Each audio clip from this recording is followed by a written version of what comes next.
Hello दोस्तों, जियो गुरुजी classes में आपका स्वागत है। मैं रोहित शर्मा, सब्जेक्ट अपना ज्योग्राफी। देखिए, हम पढ़ रहे थे राजस्थान का अपवाह तंत्र, और अपवाह तंत्र के अंदर हम पढ़ रहे थे बंगाल की खाड़ी में गिरने वाली नदियां। पिछले वीडियो में हमने चंबल नदी का वर्णन किया था। आज हम जिस नदी का वर्णन करने वाले हैं वो नदी है बनास। ठीक है, टॉपिक डाल लेंगे अपन राजस्थान का अपवाह तंत्र, और ये तंत्र होगा बंगाल की खाड़ियों या खाड़ी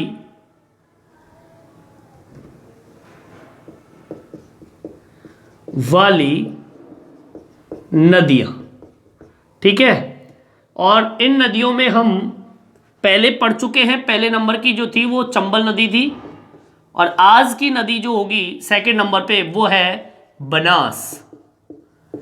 उसी तरीके से अध्ययन करेंगे हम कि भाई बनास का उद्गम कहाँ से हुआ, और बनास के उद्गम के साथ में उसे मानचित्र में भी उसे उतारेंगे। ठीक है, अब देखिए, सबसे पहले हम उद्गम की बात कर लेते हैं। टॉपिक डाल लेंगे उद्गम।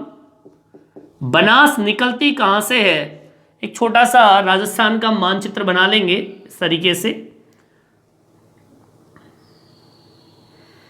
ये आपका राजस्थान का मानचित्र है। ठीक है,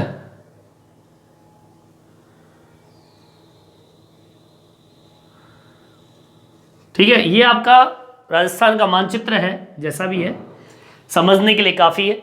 इस राजस्थान के मानचित्र के अंदर हम आपको बताएंगे कि राजस्थान में बनास नदी किस क्षेत्र से निकलती है। उद्गम की बात करें तो खमनोर पहाड़ी है। कौन सी? खमनोर पहाड़ी।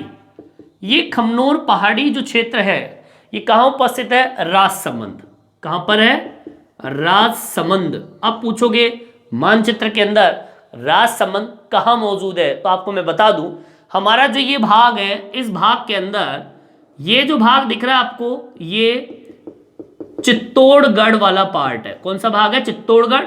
तो चित्तौड़गढ़ के ठीक आगे वाला जो पार्ट है ये आपका राजसमंद है, और राजसमंद के अंदर एक स्थान है, उस स्थान का नाम मैंने बताया खमनोर पहाड़ी।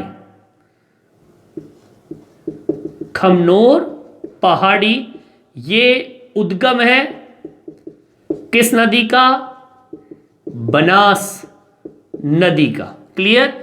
यहां पर राजसमंद है जो कि चित्तौड़ के करीब है, और वहां पर एक पहाड़ी है खमनोर पहाड़ी, वहां से ये नदी निकलती है। ठीक है, ये तो बात हुई उद्गम स्थान की। अब बात कर लेते हैं आगे की ओर संगम की, कि ये नदी किस नदी से जाके मिलती है। तो मैं बता दूं, चंबल नदी जो है इस नदी से आके मिलती है। चंबल नदी के अंदर भी कहां पर? रामेश्वर जो घाट है, जो कि कहां पड़ता है, पिछली वीडियो में मैंने बताया था, रामेश्वर घाट सवाई माधोपुर में पड़ता है। कहां पे? रामेश्वरम घाट सवाई माधोपुर में। यहां पर इस नदी का संगम होता है। बनास नदी का संगम चंबल नदी में होता है, और वो क्षेत्र जहां पर यह संगम होता है वो है रामेश्वरम घाट। रामेश्वरम घाट कहां मौजूद है? सवाई माधोपुर में मौजूद है। अब पूछोगे सवाई माधोपुर कहां पर है, तो मैं बता दूं आपको, चित्तौड़गढ़ जो ये है, इस चित्तौड़गढ़ से थोड़ा आगे की ओर बढ़ते हैं तो भीलवाड़ा, बूंदी, और फिर आपका सवाई माधोपुर आता है। तो जैसे कि ये आपका चित्तौड़गढ़ हो गया, ये राजसमंद हो गया, तो यहां पे ये छोटा सा भाग जो है ये आपका भीलवाड़ा हो गया। ठीक है, भीलवाड़ा सा थोड़ा सा आगे की ओर बढ़ते हैं, ठीक है, नीचे से होते हुए कोटा के करीब होते हुए तो बूंदी, बूंदी से सवाई माधोपुर। ठीक है, ये भाग आपका बूंदी हो गया, और फिर थोड़ा सा आगे बढ़ते हैं तो ये आपका सवाई माधोपुर हो गया। ठीक है, दोबारा सुन लीजिए, चित्तौड़गढ़ ये रहा, चित्तौड़गढ़ के करीब राजसमंद, राजसमंद से थोड़ा आगे चलते हैं तो भीलवाड़ा। ठीक है, ये भीलवाड़ा क्षेत्र है। भीलवाड़ा से नीचे आपका बूंदी, ये वाला भाग जो है आपका कोटा वाला पार्ट है। ठीक है, कोटा से मतलब नहीं है अभी अपन को। बूंदी, बूंदी से आगे चलते हैं सवाई माधोपुर। ये सवाई माधोपुर के अंदर रामेश्वरम घाट है जहां पे चंबल नदी बहती है। उस चंबल नदी के अंदर इस नदी का संगम होता है। ये संगम वाली बात हो गई, ठीक है। अब हम बात करते हैं लंबाई की। देखिए लंबाई की जब हम बात करते हैं तो इस नदी की जो लंबाई है वो 512 किलोमीटर है। कितने किलोमीटर है? 512। अब मैं बात करता हूं अपवा क्षेत्र की। अपवा क्षेत्र मतलब कौन कौन से क्षेत्र से ये नदी बहती है, तो उसमें एक क्षेत्र का नाम आता है मेवाड़ मैदान या मेवाड़ का मैदान। और अगर मैं बात करूं मेवाड़ का मैदान की, तो मेवाड़ के मैदान के अंदर कौन कौन से क्षेत्र आते हैं सुन लीजिए। एक आता है राजसमंद, तो हमको मैंने बता दिया ये आपका क्षेत्र चित्तौड़गढ़ है। चित्तौड़गढ़ से ठीक ऊपर ये जो भाग दिख रहा है आपको, ये आपका राजसमंद है। ये मेवाड़ के मैदान वाला पार्ट है। फिर इसके बाद में आता है भीलवाड़ा, जैसा कि मैंने आपको बता दिया है। भीलवाड़ा कहां पड़ता है? आपके राजसमंद से थोड़ा सा ऊपर चलते हैं तो ये आपका भीलवाड़ा पड़ता है, ठीक है। इसके अलावा मेवाड़ के मैदान में राजसमंद, भीलवाड़ा और एक पड़ता है चित्तौड़गढ़। चित्तौड़गढ़ मैंने बता दिया। ये जो उभरा हुआ भाग है यहाँ पे, ये क्षेत्र जो दिख रहा है आपको, ये क्षेत्र आपका चित्तौड़गढ़ वाला पार्ट है। तो ये आपके अपवा क्षेत्र हो गए 3 क्षेत्र। और भी सुनिए, और कहां पर ये बहती है नदी। एक आपका मालपुरा क्षेत्र। मालपुरा क्षेत्र कहां? यहां पर करौली मैदान वाला पार्ट आता है जहां पर ये नदी बहती है। अब यहां पर कौन कौन से क्षेत्र आते हैं वो है, जैसे कि अजमेर है, यहां पर ये नदी बहती है। इसके अलावा आपका कोटा तो सॉरी टोंक और सवाई माधोपुर, टोंक है और सवाई माधोपुर वाला क्षेत्र जो है, यहां पर भी इस नदी का अपवा क्षेत्र माना जाता है। अब पूछोगे अजमेर कहाँ है, तो आपको बता दूं मैं, टोंक से जस्ट बगल में, या फिर मान लीजिए ये आपका भीलवाड़ा है। इस भीलवाड़ा से ठीक ऊपर वाला जो ये पार्ट है, ये आपका अजमेर वाला पार्ट है। कौन सा भाग है? अजमेर वाला पार्ट है। टोंक जो है बूंदी के ठीक ऊपर है। ये जैसे कि बूंदी है, इस बूंदी के ठीक ऊपर चिपक के जो भाग है, ये आपका टोंक वाला पार्ट है। सवाई माधोपुर आपके टोंक डिस्ट्रिक्ट के जस्ट बगल में, जैसे कि मैंने आपको यहाँ पे शो कर रखा है, इस जगह आपका सवाई माधोपुर है। एक बार मानचित्र में आप सटीक स्थान देख सकते हैं, ठीक है। दोबारा रिपीट कर रहा हूं, सुन लीजिए। अपवा क्षेत्र की बात करूं तो मेवाड़ का मैदान, जिसमें राजसमंद, भीलवाड़ा और चित्तौड़गढ़ जिले आते हैं। मालपुरा जिसमें करौली मैदान क्षेत्र है, जो कि अजमेर, टोंक और सवाई माधोपुर, ये ऐसे जिले हैं जहां पर आपके बनास नदी का अपवा क्षेत्र है, ठीक है, जहां से ये नदी बहती है, ठीक है। तो ये यहां तक आपका कंप्लीट हो चुका। अब हम बात करेंगे सहायक नदियों की। किसकी नदियों की? सहायक नदियों की। इस नदी का सहयोग कौन कौन सी नदियां करती है और इतनी बड़ी नदी बनती है।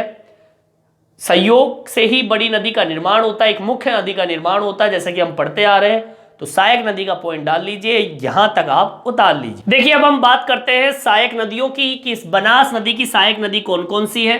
तो सुन लीजिए, इसकी नदियों के नाम, एक है कालीसिल, ठीक है, कालीसिल इसकी सहायक नदियों के अंतर्गत आती है। डाई है, मानसी है, ठीक है। इसके अलावा बांडी है, मोरेल है, बांडी मोरेल है, ये भी इसकी सहायक नदियों के अंतर्गत आती है। इसके अलावा मैनाल है, अनाड़ है, ये भी इसकी सहायक नदियों के अंतर्गत आती है, ठीक है। अयाड़ है, अयाड़ है ये, ठीक है, अयाड़।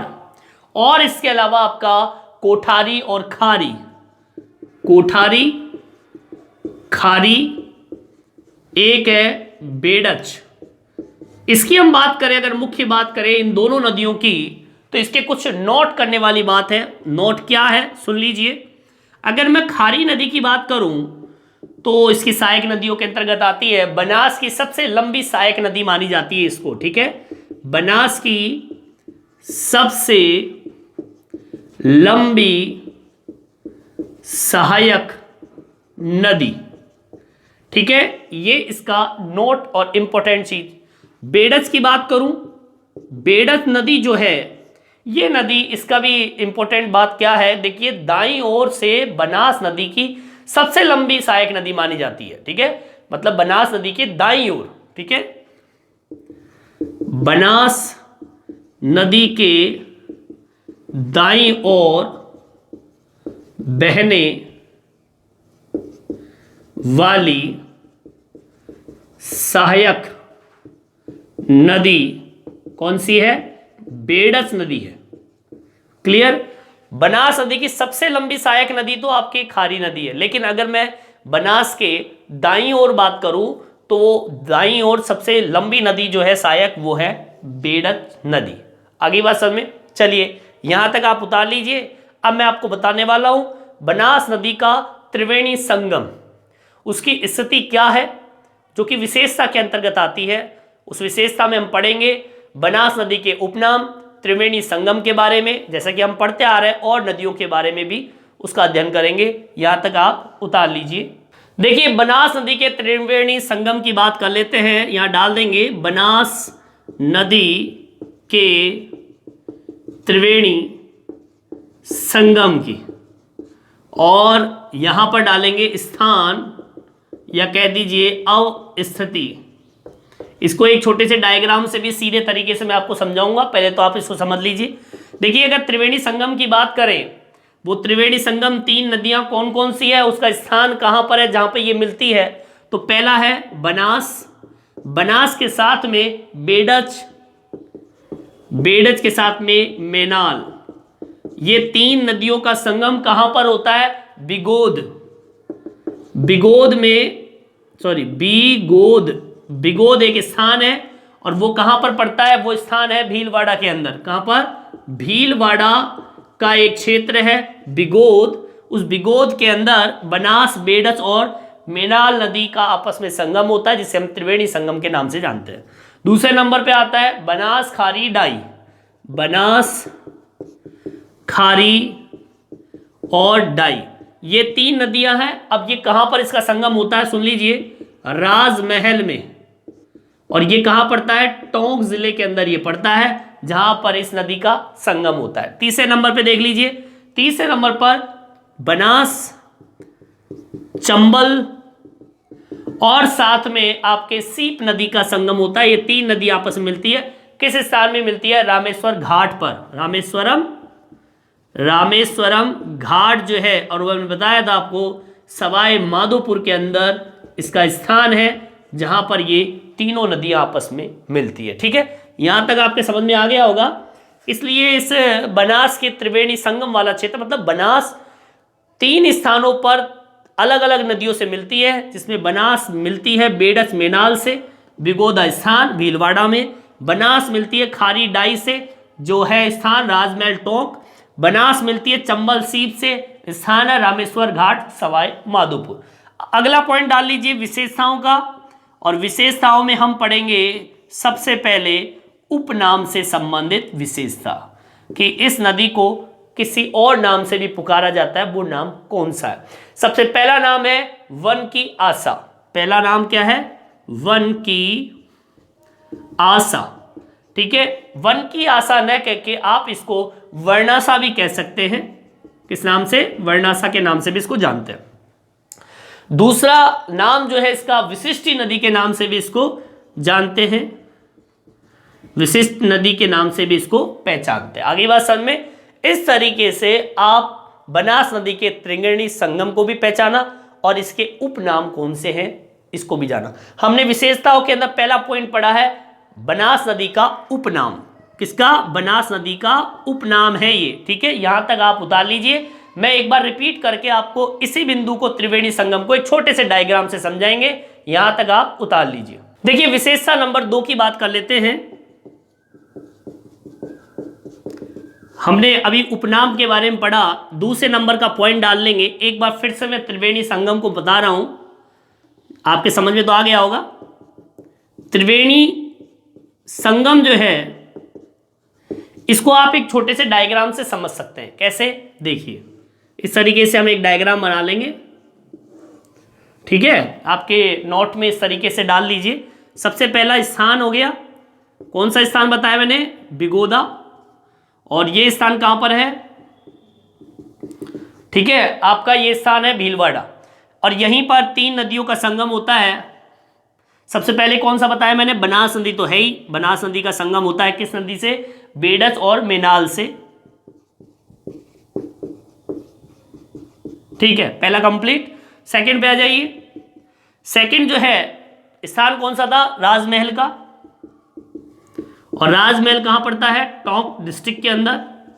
और इसमें 3 नदियों का संगम है, एक आपका बनास, दूसरी नदी जो है कौन कौन सी, खारी और डोई, खारी और डोई। तीसरे नंबर पे आ जाइए। तीसरे नंबर का जो बिंदु था वो किससे संबंधित था, आपके सवाई माधोपुर, रामेश्वरम घाट। रामेश्वरम घाट कहां पर स्थित है, सवाई माधोपुर के अंदर। यहां पे 3 नदियों का संगम है, एक आपका बनास, दूसरा आपका चंबल। ठीक है, बनास, चंबल और साथ में सीप नदी का संगम यहां पर होता है। और इस तरीके से आपके त्रिवेणी संगम, इस तरीके से भी आप डायग्राम बना सकते हो, याद करने का एक तरीका भी है ये। ठीक है, चलिए इसके अंदर हम एक नोट करने वाली बात क्या है वो सुन लीजिए। नोट इससे संबंधित, इस नदी से संबंधित, बनास राजस्थान में सर्वाधिक त्रिवेणी संगम बनाने वाली नदी भी है। ठीक है, राजस्थान में अगर कोई त्रिवेणी संगम अगर सबसे ज्यादा बनाती है तो बनास नदी ही बनाती है। तो ये नोट करने वाली बात हो गई। बनास राजस्थान में सबसे अधिक त्रिवेणी संगम बनाने वाली नदी है। ठीक है, यहां तक आपके समझ में आ गया होगा। ये आपका त्रिवेणी संगम है, इस डायग्राम को आप उतार लीजिए। देखिए तीसरे नंबर की विशेषता सुन लीजिए। तीसरे नंबर की विशेषता है बनास राजस्थान की सर्वाधिक प्रदूषित नदी मानी जाती है। ठीक है, लिख देंगे, बनास राजस्थान की सबसे प्रदूषित नदी मानी जाती है। ठीक है, आगे सुनिए चौथे नंबर की विशेषता, बनास केवल पूर्णतः राजस्थान में बहने वाली सबसे लंबी नदी अगर मानी जाती है तो वो कौन सी है, बनास नदी। और एक तरीके से हम बात करें तो लंबाई के अंदर चंबल नदी भी कम नहीं है, चंबल नदी भी राजस्थान की सबसे लंबी नदी मानी जाती है।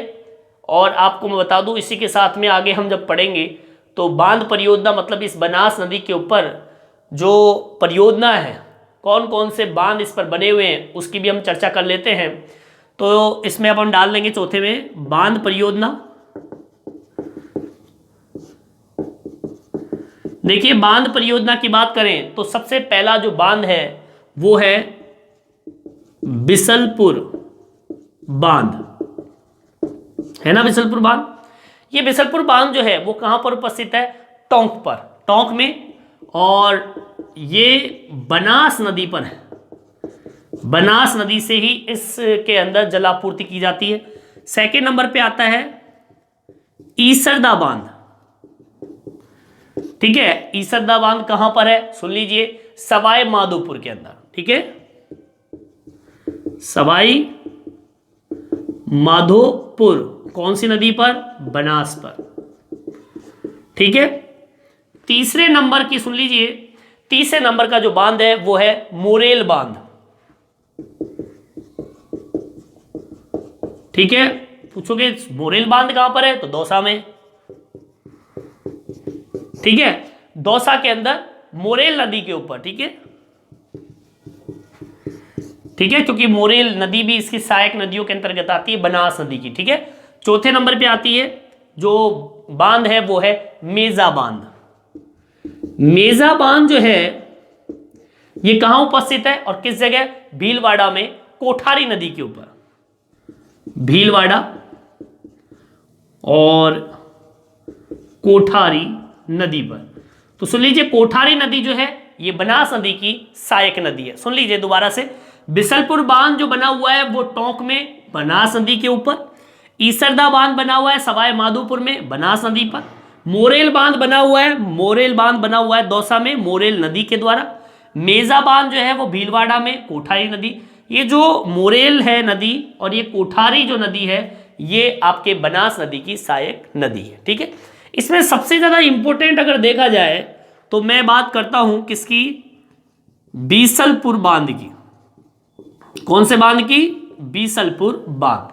देखिए बीसलपुर बांध जो है ये टोंक में है, बनास नदी पर है। राजस्थान की सबसे बड़ी पेयजल परियोजना जो है वो बीसलपुर बांध ही है। ठीक है, डाल लेंगे टोंक में बनास नदी पर सबसे बड़ी पेयजल परियोजना। ठीक है, सबसे बड़ी पेयजल परियोजना टोंक में है, वो भी बनास नदी पर, और उसका नाम है बीसलपुर बांध। जलापूर्ति की बात करें तो कौन कौन से क्षेत्र में इसकी जलापूर्ति की जाती है तो सुन लीजिए, टोंक में करते हैं, अजमेर में करते हैं। ठीक है, टोंक, अजमेर, जयपुर, नागौर है। दौसा में भी एक छोटी सी पाइपलाइन खुश करने के लिए लोगों को लाया गया है, जिससे थोड़ा थोड़ा पानी भेज दिया जाता है। बाकी दौसा के अंदर नाम मात्र इस बीसलपुर बांध का सप्लाई है, कुछ मात्रा में पानी आता है, पर लोगों को खुश कर दिया भाई बीसलपुर बांध से पानी आता है। बाकी समस्या तो बड़ी है। इसके अलावा सवाई माधोपुर के अंदर इस तरीके से आपके ये जलापूर्ति का काम इस बीसलपुर बांध से होता है। बीसलपुर राजस्थान की सबसे बड़ा कंक्रीट बांध हम कह सकते हैं, कंक्रीट से बना हुआ है, लिख देंगे इसको भी। बीसलपुर बांध राजस्थान का सबसे बड़ा कंक्रीट बांध है, मतलब कंक्रीटों से, सीमेंट पत्थर से बना हुआ सबसे बड़ा बांध माना जाता है। नदी जोड़ो परियोजना के तहत बीसलपुर को चंबल नदी से जोड़ा जाएगा। अमृत क्रांति क्या है, इसी से संबंधित है। अमृत क्रांति है, नदी जोड़ो परियोजना से संबंधित है। मतलब ये कि अगर क्वेश्चन आ जाए कि अमृत क्रांति क्या है तो सुन लीजिए, नदी जोड़ो परियोजना से संबंधित है। आपको मैं बता दूं बीसलपुर जो है रंगीन मछली पालन के लिए प्रसिद्ध माना जाता है। राजस्थान में रंग बिरंगी मछलियां इसी बीसलपुर बांध में तैयार की जाती है। ठीक है, तो इसी तरीके से अपना ये बनास वाला टॉपिक कंप्लीट होता है। इसमें हमने आज आपको बनास का उद्गम क्षेत्र कहाँ से निकलती है, अपोआ क्षेत्र, संगम क्षेत्र, त्रिवेणी संगम क्षेत्र, इसके अलावा बनास की कुछ विशेषताएं, साथ में बनास नदी पर बनने वाले आपके बांध परियोजनाओं का अध्ययन करके मैंने आपको बताया। इस वीडियो में इतना ही। ये वीडियो आपको कैसा लगा कमेंट्स करके जरूर बताएं और मेरे चैनल को सब्सक्राइब जरूर करें, इससे नए नए वीडियो आप तक पहुंचा सकूं। धन्यवाद।